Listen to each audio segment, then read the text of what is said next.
This is an interesting case. So, disclaimer lang, hindi tayo OB, pero medyo may pagka-chismosa din. So, itry nating isolve ito. So, tingnan natin kung anong pwede natin gawin dito. So, ito yung nangyari. So, may tanong daw siya. March 24, nagkaroon po ako. April 18 to 22, nagkaroon po ako. So, ibig sabihin, mukhang regular ang kanyang menstruation. Then, April 24 to 27, nagkaroon sila ng intercourse. And then, April 30 to May 1, nagkaroon ulit. So, ang problem is that LDR daw sila. And, dalang lang po sila magkita or madalang lang sila magkita. Tapos, ngayon po, nag-PT po ako May 16 kasi paalis na po sana ako papunta ng ibang bansa. Positive po yung 3 PT pero malabo pa po yung isang linya. Ngayon po, dinedenay ng jowa ko kasi safe days daw po yung pag-do namin. Baka daw po may nakauna po yung sinasabi niya tsaka ng pamilya niya. Anyway po, Doc, we didn't use any contraceptives that time po, Doc, kasi ayaw niya pong umiinom ako ng pills. Ano po explanation nun, Doc? Salamat po. Pero may additional pa pala siyang message dito. Kasi yung tita niya daw po is matagal na pong gumamit ng calendar method and di daw po siya nabuntis.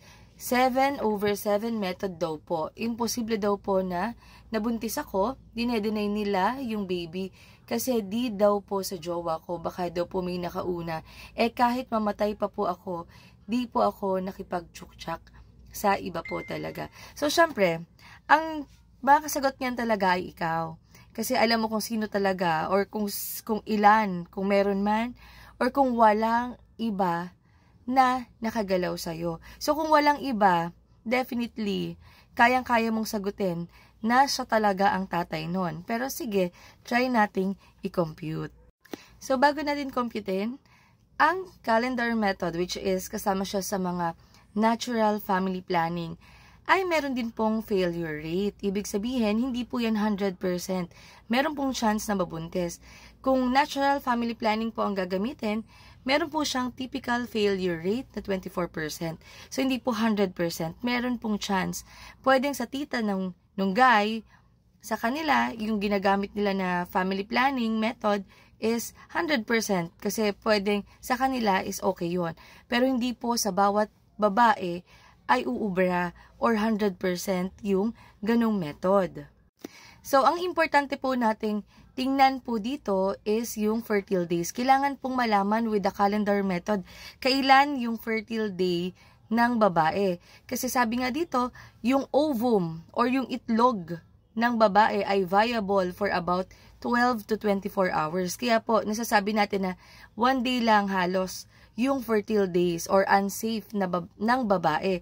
Pero, kailangan din po nating i-account doon ng sperm can survive in the genital tract for approximately 3 to 5 days after ejaculation.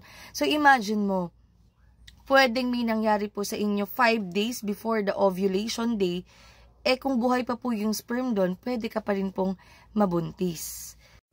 And kapag ikaw ay yung regular na 28-day cycle, approximately ika 14 days simula nung regla mo na una, yun yung fertile day mo. Pero may catch kasi yan. Kasi hindi naman lahat ng babae ay 28-day cycle. Merong mas maikli, merong mas mahaba. Kaya medyo tricky or merong sumasablay when using calendar method. So ayon sa kanya, March 24, nagkaroon siya ng menstruation. So, in-expect ko na lang na yung ibang araw na yan, meron siya niyan. And then, nagkaroon ulit siya ng 18. At natapos daw ng 22. So, kung iisipin mo, medyo mas maikli yung cycle niya, tingnan natin, bilangin natin kung ilan talaga. So, 24, 1, 2, 3, 4, 5, 6, 7, 8, 9, 10, 11, 12, 13, 14, 15, 16, 17, 18, 19, 20, 21, 22, 23, 24, 25. So, medyo mas maikli yung days niya, no?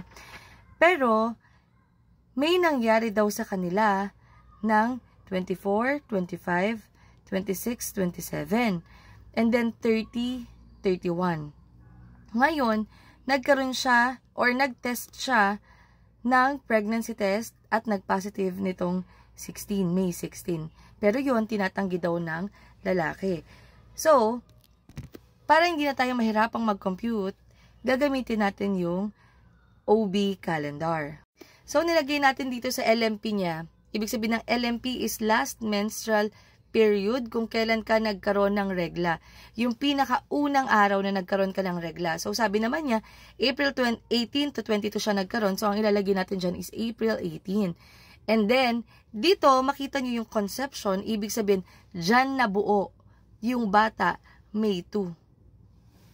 And then, manganganak siya or expected date of delivery niya is January 23, 2025. So, congratulations na dyan, kaagad. Pero kung babalikan natin, conception date ay May 2.